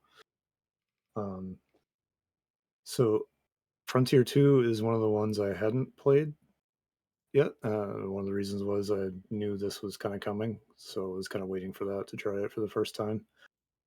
I know it's one that a lot of people who aren't into Saga will be like, "Oh, I played that one and liked it." So it's got like a little more like, I'm not going to say mainstream presence, because it's still but niche as hell. But yeah, it's not like as utterly degenerate as a lot of the Saga games tend to be. It's the one more people have played because it came out in that like 1999, early 2000s kind of Square Enix period. Yeah, post FF7, everyone's suddenly into RPGs on the PS1. There you go. Yeah, buying up all the Xenogears and whatnot. So Saga Frontier 2 is very different from most Saga games. It is uh, it's a linear story that has two set protagonists, and it just kind of like tells its story. Usually, Saga games, especially around this time, they're like, "Here's your different protagonists you can pick," or like the story is really non-linear. Like you can jump around, you kind of stumble across things. And this one, it's like, here's the timeline of events and like the year each piece happened, and you can just pick if you want, but that would be silly because it wouldn't make any sense. Like it's very much a beginning to end kind of thing, and if you play it in order, you will get like sub stories as well that you could miss otherwise. Um, so it tells this story about this guy who's basically like he's the heir to the throne, but he is outcast for reasons. But then he kind of like grows up in poverty and rises up past that kind of setback and ends up taking his spot on the throne anyways. A very kind of classic like fantasy story. Um, but it kind of goes beyond that uh, and kind of has this like bigger picture interest in like it'll be like here's your fantasy hero and here's like the political systems that exist, and then it shows you like, and as soon as whoever's in charge dies of old age or whatever, guess what, that stuff goes away in an instant when Hmm. the next person takes over or whatever. It's like a lot of these games or stories like it are about like the legacy and the lasting impact of so on and so forth, and this is kind of like that stuff's really way more fragile in practice than Yeah, maybe linear like monarchies aren't a great idea, hey? yeah. Mm. So that's kind of cool. It kind of rug pulls you in that sense where it's like uh, separate from the scenario menu is like a chronology where it gives you even broader details about the world and like the order in which things happen. And one of them is like before you even start, you can like see when the main character dies. I was just like, this happened this year and he was this age. And then you kind of fill in the blanks, but then the game goes on well after that point. So it's like he's the main character, but the story's more broad than that. If you I played thought it was kind Romancing of Saga cool. 2 Remake, you're familiar. Yeah, yeah, very similar to that. And then while that's happening, there's another story that's way more like, oh, this is your RPG, or you're this guy who's like, he's like a miner basically, and you go around in dungeons and fight skeletons, and you kind of stumble into this more like cosmic plot thing that's happening. So it's got these like two parallel things happening, and one of them is like almost what if Saga was a visual novel, where it's like your character's equipment is locked, and it will like be like, okay, you're in the next chapter, but you're not this guy anymore. Now you've got these two people, and you're seeing what they're up to, and their equipment's locked, and you can't really grind or anything. You just kind of have to like get through this little chunk of game best you can. And so it's these very like controlled scenarios that are like antithetical to what Saga usually does, where it's about like variables and freedom and choice and stuff. And this is like, no, it's all locked down, but it still plays the same way. It's still really hard. There's still kind of random elements you have to deal with, uh, but it's just like a very different kind of format. And it's like, and then you can go and do your grinding and stuff with this other guy. Um, and it does this thing where like we see with like I don't know, Octopath Traveler or Live Alive or other Saga games where it's like there's these things happening separately and then they come together at the end for like some big stuff. It's really interesting. Um, I thought it was pretty cool. Um, there are things about it I don't like. It's got some weird gimmicks that I kind of figured as like corporate meddling, where it's like, oh, you're making a 2D RPG in 1999. You can't do that. You need to have some 3D stuff happening. And there's this like dual mode that's just really a pain in the ass to deal with. I hate it, and it's ugly. but it's in there. And so it's like, okay, I kind of like this. I don't like this part. So like, it's a Saga game, pretty cool, and it's got like the story is more interesting than I thought it would be. Yeah, so that's kind of neat. Um, just to go through that as quickly as possible. The other piece to it is it is a very, very good remaster. Brian, you and I talked when we were talking about Star Ocean about how I've come to sort of notice remaster projects that like use the original game assets to do their kind of upgrade stuff instead of like changing a lot of things Oh, or yeah, yeah, yeah. meddling a So, lot. yeah, we talked about Yeah, this in something that's not live yet. yeah, yeah. Um, so this does that really Okay. well. Um, it uses the original uh, character sprites and kind of like I think it plays with the contrast a little bit, so they fit in a little bit. And then this game had uh, hand drawn, hand painted watercolor backgrounds that are just amazing to look at. And this does, it upscales them and makes them widescreen. And uh, it's probably like the best any game that does that specific thing has done. Um, like if you look really close at some of the really fine details, there is some like smudginess that you would kind of expect to see a lot of when you're like upscaling stuff. Um, but for the most part, it looks really good. And they have like a bilinear filter on by default, but you can turn that shit off and it looks way better. Um, so aside from just like kind of using like staying within the game's original pieces to make it fit HD and whatnot, um, what they do mess around with a lot is like the UI. So the UI is completely overhauled. The menu, if you compare it to the original, the menus are cleaner. They're a little more. They have a little more information to help you understand what's happening. Um, Things are That is one organized a little way more in which like effectively. modern games have kind of made some strides. Although not Yeah. always. Sometimes there are some modern games that have just terrible menus. Yeah, or Hmm. they're just terrible at obfuscating information.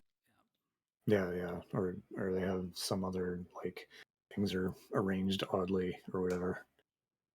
Yeah, with Saga, like they really like they understand that like information is very important in the series.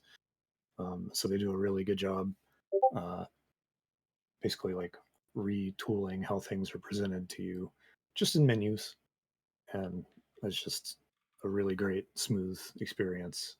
Like I was never confused if I was like, oh, I don't know what something does. Like it was very intuitive to find whatever I was looking for. Um, and then the third point I wanted to make, um, gosh, mhm. Ah, so there's two things they added. One of them is a really cool presentation thing. This is very brief. Uh, the Pocket Station, if you guys are familiar with that, was a little thing, kind of like the Dreamcast VMUs that you could get in Japan, and they would have like mini games. Most of those, like nobody outside of Japan has played. Yeah, But for this game, they took the Pocket Station mini game and just smashed it into the game itself, so you can just access it nice. from the menu, and Nice. it's got the little virtual things, and it like feeds you extra items, which is really important because weapon durability. So it's cool because like they bring this thing back that would have been lost to time otherwise. It's in there. That is an It's awesome way that they were just like, hey, guess what? Preservation. yeah, I love Yeah, it. the things you don't I think about are often the hugely thumbs up to coolest. that. Yeah, yeah. So it's like it's easy enough to like emulate a game that everyone knows about, but when you take stuff that about it that just wasn't released in some territory or would have, you know, isn't technically part of the core game and you put it in there, that's just that's excellent. That is very much justifying showing up. Um, and then thing it the thing it does that's totally new. So I mentioned earlier where, especially part of it, like it takes control away from you. It like changes your party makeup on you. It yanks characters away, gives them back later.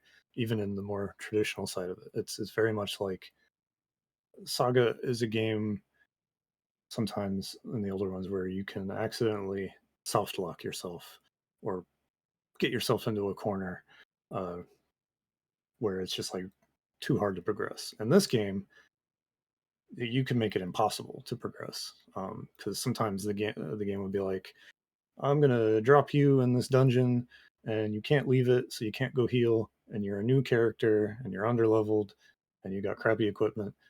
Good luck. A lot of like running away from enemies and stuff.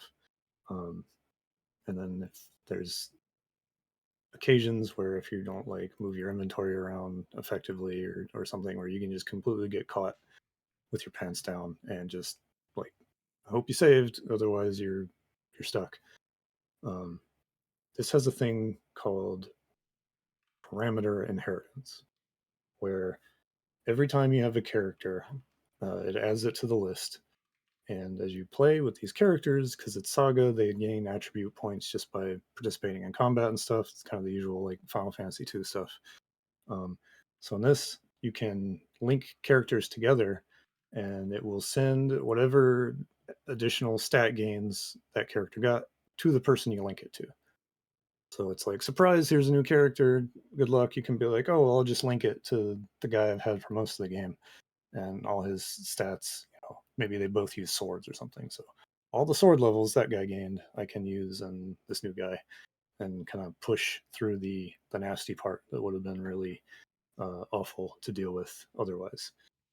And that's just a really smart, like, they tinker with the game, but they don't obfuscate the original issue. They don't like fix it. It's like just an option. It's still an here, extra but there is thing. an option Yeah. for something you can do, which also is in keeping with the franchise in general. Yeah. They it's do just- fix it, but they don't pretend it never existed. Exactly. Which I like. That struck me as really, really smart.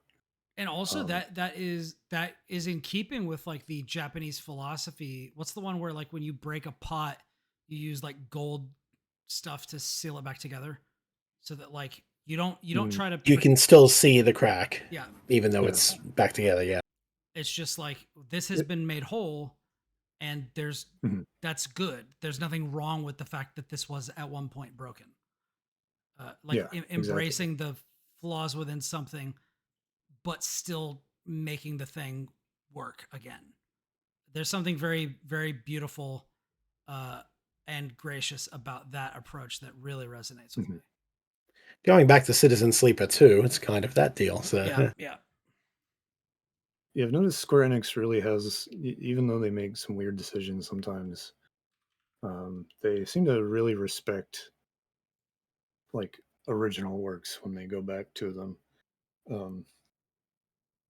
Like they're really good. I noticed in like the Pixel remaster games, they're very good about crediting like the original developers, and they bring people back to tinker with things if they do tinker. Like in this game, they do add some extra writing to it, but it was a guy who like had to get approval from Kawazu in order to like like it went through him even though he was like writing additional stuff. They just have like a built-in reverence for the original thing even when they're like remastering it. And, that might not be universal because I feel like some of like maybe good Chrono Cross, and, like, yeah. yeah, there's some weird stuff there.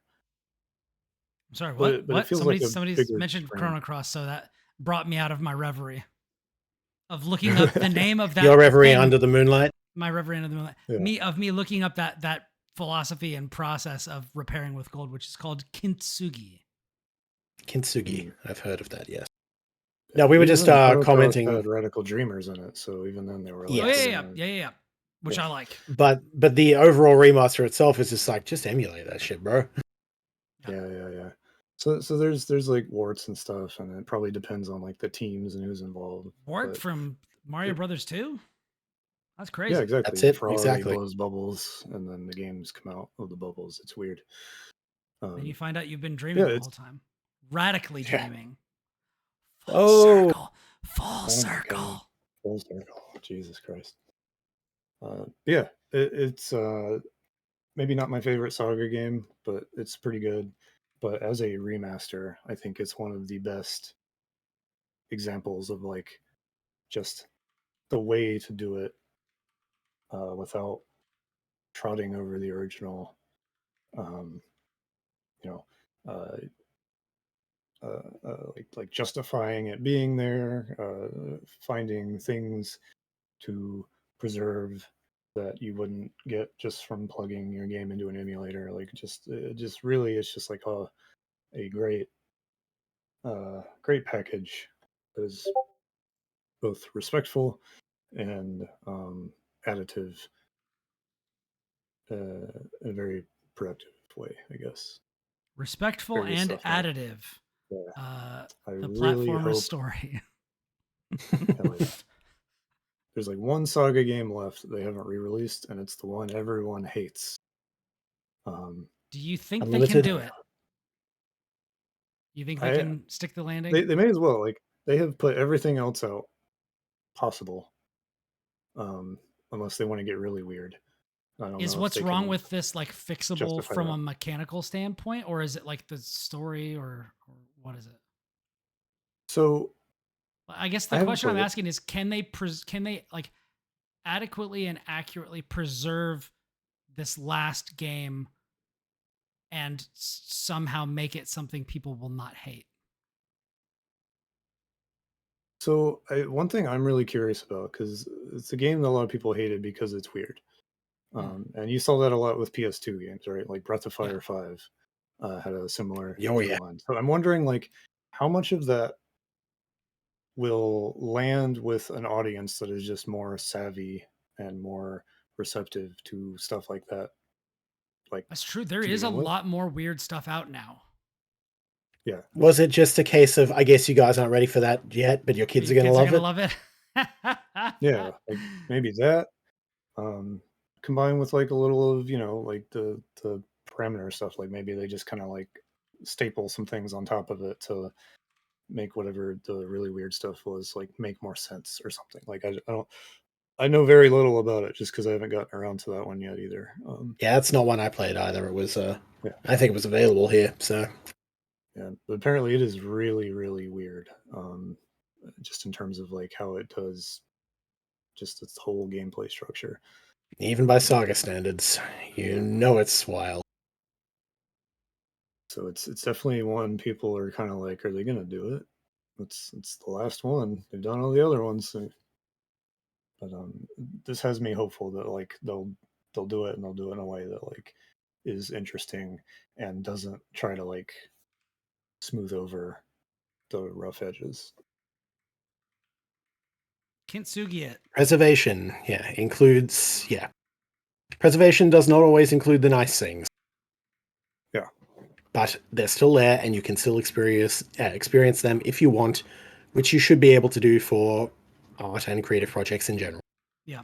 And sometimes some of those things, some of the janky things are what made it work. Like if you try to re-release, and they have, Mega Man 1 without the like pause glitch or slowdown, that game is like almost unplayable. Like it's basically Mm-hmm. unplayable. Mm-hmm. So like don't, be aware. I mean, this is just another thing like we talk about with Souls games where it's just like or not Souls games, people who try to other developers that are not From Software who try to make Souls games. You really need to understand what you have and what's valuable about what you have and what is desirable about what you have. And if you fundamentally don't understand that, you're gonna get yourself in trouble. Um, you know. Yeah. Yeah, it's good stuff. Just like not everything needs to be quality of life, quality of life, Yeah. quality of life.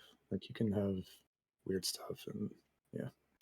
Sometimes the baby that's in the bathwater isn't like the prettiest baby, but it's still a baby, and you should think about keeping it.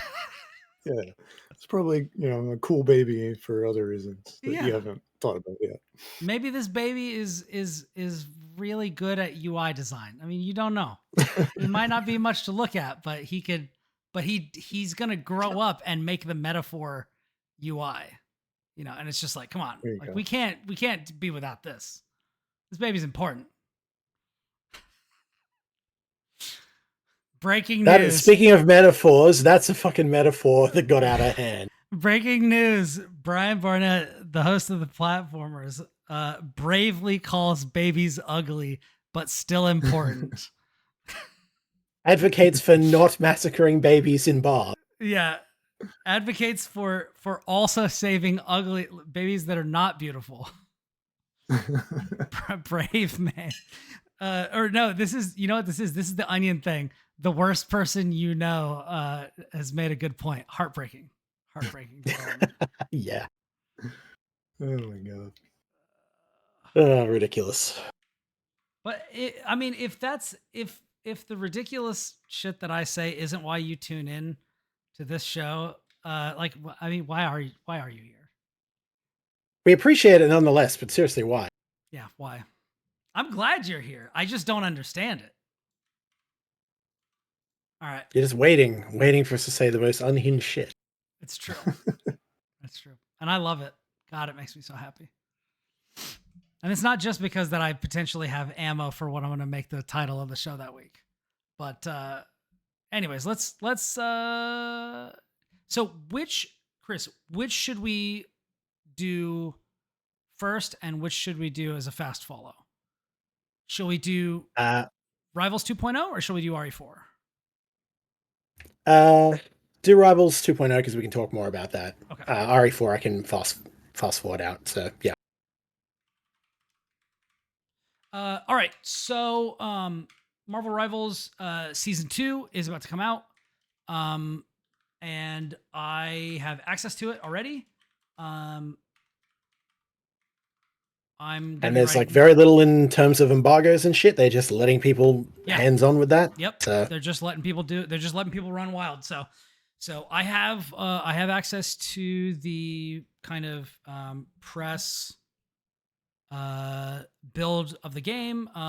You can get online and just play with people who are also in it. It also has access to the full season pass and a bunch of new stuff. And so if you are into Marvel Rivals, like I've played Emma Frost, she seems very powerful, but like not super easy to play as because she has to go between her diamond form and her regular form. Diamond form where she's like a brawler, and her regular form where she is all about like she has like a beam attack. She can summon almost a like Doctor Strange or Magneto type shield, except she can just like project it and put it somewhere in the air, up to like 35 or 40 meters away. It's pretty crazy.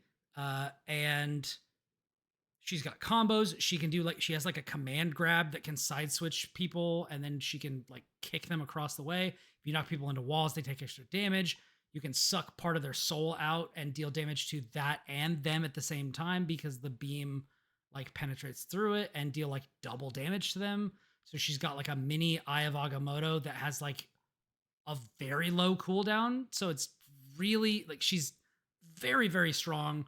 Also seems to be another character who is, she kind of splits the difference between like main tanks like Magneto and main tanks like the Thing, because she's a brawler, so she can switch to diamond form and beat other tanks that have shields because melee attacks go through them. But at the same time, if she needs to put up a shield, she can also do that. So she's kind of like a what if you just wanted to have everything tank. And then she's also like gonna sell a lot of costumes because she's Marvel's resident eye candy. Like Kris was not kidding when he did his intro and said my thighs have jiggle physics. Her thighs have jiggle physics. Her thighs have jiggle physics. Like it's I straight up do. And they showcase them in her intro.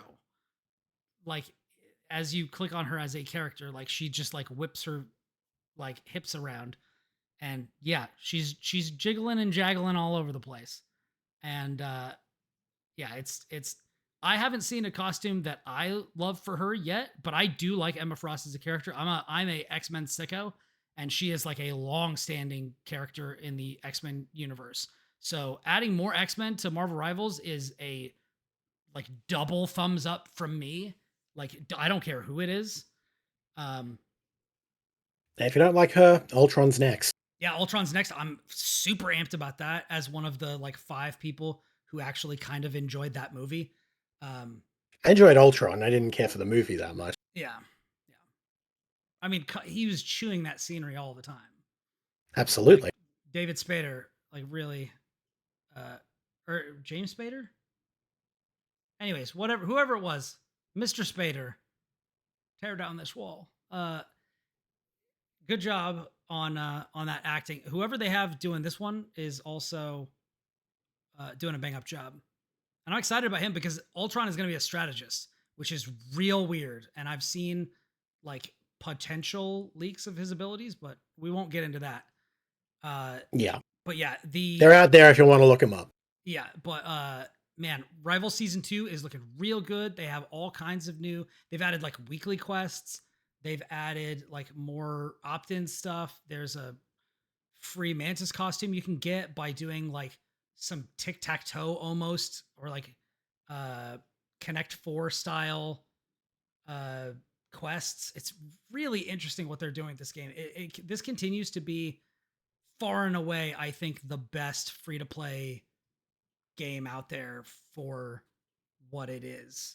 Like they're just constantly listening to player feedback, constantly like making adjustments with and they're more inclined to buff the weak than nerf the strong, which is what you want.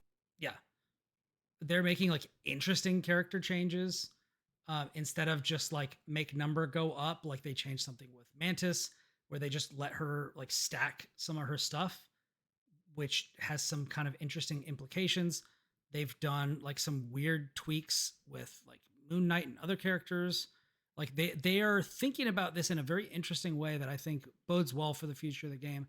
And very much so. I can't wait, like as somebody who has access to season 2, but like I don't get to keep any of this stuff. Like I can't wait to get it on my account and be playing with everybody and just kind of like exploring the space and seeing, what works now. It's really, really fun. For sure. Yeah, I don't have access, but I have Brian's access, so I'm listening to all he's telling me. Yeah. It's good stuff. It should be good, yes. Yeah. And then, so, shall I Kris, take it away? So one last little thing that I think is definitely worth bringing up. So my friend James is responsible for the website Acclaimed Video Games. You should check that out. We had him on the show. Yep, and it's a very extensive project that does something that basically no one has ever done quite on the same level, and he works really hard on it, and, I've assisted with a little bit of that, so shout-outs to the website, shout-outs to him. But in collating the most acclaimed games of all time list, we therefore have, a top 100 or whatever, and so we're looking at some of these and going, what haven't we played on this list? And James hadn't played Resident Evil 4. So I said, cool, you're coming over here, and we're going to hot seat play Resident Evil 4 Classic. And so that's what we've been doing a couple of days over the last couple of weeks. Just going back, and I haven't replayed Resident Evil 4 in a while, and he had never played it before, or any Resident Evil for that matter. So we're replaying that, and shock horror, Resident Evil 4 is really good. I can't believe this. I know. Controversial hot take here, but no, it is still wild how well that game holds up and how much we've just... Both of us have just been like, throughout the week, we're just like, man, I want to go play more Resident Evil, and we're just absolutely chomping at the bit to go resume it. So we are a good way through it now. We did the double Gigantus fight. We did the Verdugo fight. So we're a good way into it. And yeah, it's just... He kind of went in not realizing just how campy and B-movie it was going to be, and then was quickly introduced to that. And it's like, oh yeah, no, this series does not take itself seriously at all until it does. But that's like a few games down the line. It's just, yeah. But again, I'm still just in the process of figuring out like just how and why does this game work so well even now. And there's a lot of little reasons and such for it, but like, damn, Capcom were cooking. Resident Evil 4 still really good. Yeah. That's great. It's just nice to revisit that and go, oh yeah, no, this is not something that has been spoiled by age or later games have, completely outclassed it and outshone it. No, this was like a first iteration of something that is still definitely worth your time. Nice. One of these days I'll finish the game. But that day is not today. I got Doom to play. But it could be. Yeah, Doom. But it could be. Doom is acceptable. I got Doom and Rivals to do. What do you want from us? I mean, one thing that I will say is that if for some unforeseen, like just impossible to predict reason, something bad happens with the world or the place that I live, that no one could have ever seen coming a mile away. My Steam Deck is already loaded up with a bunch of really great games, and RE4 is one of them. So if I'm ever like, what is it, the Twilight Zone, stuck in a library, and now I can read my books, now I can play my games, time enough at last, then I'll finally get to do all that backlog stuff. However, the backlog is eternal, and that's why I have a website dedicated to that name. We got to fight it, guys. If we don't fight it, who will? I've been fighting the backlog war since before you were born. We're losing the Western Front, boys. We need reinforcements. I'm too busy with all the weird Japanese shit. Sorry. I've got Yoshi's Island 2 coming barreling down upon us. Oh no, Morrowind is coming. Oh, yes, it is. Morrowind is coming, so have I. Things are gonna get sticky. You get a web, and you get a web, and you get a web. Yeah. Hey, don't mess with the Amazing Spider-Man. All right, let's get out of here, guys. Thank you all for joining us for the platformers. If you like the show, why? Tell us. Tell us why. I defy you to tell me why. Anyways, leave a review or tell somebody about it. Even if it's just in the incredulous voice of you will not believe the show I was listening to. You will not believe what they said. They talked about what Hatsune Miku would look like if she was a child soldier. Why would you? That's true. Why would it? That is true. That is last episode. Why would you say such a thing? Why would you say something so controversial and yet so brave? And also, why are you booing me? I'm right. I am right. That is what Hatsune Miku would look like if she was a child soldier. How dare you question me? Anyways, we love. Are you okay, Brian? I think you're losing it. I have lost it. It's time for me to go downstairs and take a little bit of a break. But before I do, we love talking to you. So come join us on the social medias. You can find me on Blue Sky and Backlogged at Brian Barnett, BrianBarnett. I almost forgot how to spell my own name just then. You all heard it. I heard it. That was a pause. Yeah. And you can find me on Twitter, Twitch, and YouTube at Ribnax, RIBNAX. We stream episodes live on Twitch, and then put those beautiful VODs, videos on demand on YouTube. And we were talking about Marvel Rivals Season 2. I have a bunch of guides that have gone up. I believe my Hella guide is going up soon. It's a weird situation where like I write a lot of these, and then because there's one person editing all of them and then all of everything that everyone else is doing, it can take a while for my guides to go live. But if you go over on Kotaku, you can see my character guides, different stuff like that. I'm going to be having an Emma Frost guide as well as my guide to Season 2. A lot of the big meta changes, the character balance changes, and the way that like the mission structure works now, because it's a little bit different. or at least it's not different. There is more to it now. Like there are more avenues to do this. So yeah, so you'll be able to check out all of that. That should actually be going up sooner because I know that's a higher priority. So go check out that stuff that I'm writing over on Kotaku. Kris, where can everybody find you? Hey, I'm Kris Cornelise. You can find me on most things across the internet as Delphier. That's Delfeir. My website is versusthebacklog.com. That's vsthebacklog.com as one word. Not a lot there of late, but more stuff will be going up soon, either there and elsewhere, hopefully. If you see me around the internet, come say hi. Come kick my ass in Rivals. It's not hard, apparently. How about you, Lucas? You can find me on Blue Sky at Hokuto Lucas. You can read my reviews, such as Saga Frontier 2 on shacknews.com. 100 line is coming as well. You can also find me on restart.run, writing the news and maybe a review or two, depending on how things shake out. I also reviewed a Bleach game that's not really worth talking about, but you can read that too. Yeah, that's it for me. Bleach is what you needed to drink afterward.